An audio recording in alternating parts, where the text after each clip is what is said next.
হয়, মই বৰ্তমান উপস্থিত আছোঁ USTMৰ প্ৰৱেশ পথত, USTMৰ মূল প্ৰৱেশ পথত। আৰু দেখিবলৈ পাইছে মেঘালয়ৰ পৰা অহৰহভাৱে পানী অতি প্ৰবল গতিত নামি আহিছে।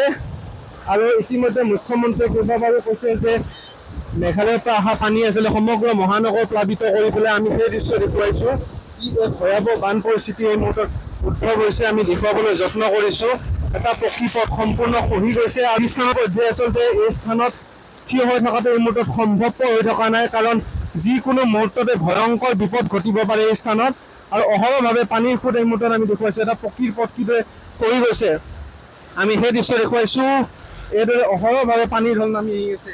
আৰু আমি আনফালৰ তললৈ যাই আচলতে কিছু দৃশ্য দেখুৱাবলৈ যত্ন কৰিম। এটা পকীৰ পথ সম্পূৰ্ণ খহি গৈছে আৰু এই পথৰে অহৰহভাৱে পানী আচলতে মহানগৰলৈ গৈ আছে, যাৰ বাবে আচলতে মহানগৰী কৃত্ৰিম বানত দুখ থাকিব লগা হৈছে। কৃত্ৰিম বানত বুৰি যোৱা পৰিলক্ষিত হৈছে।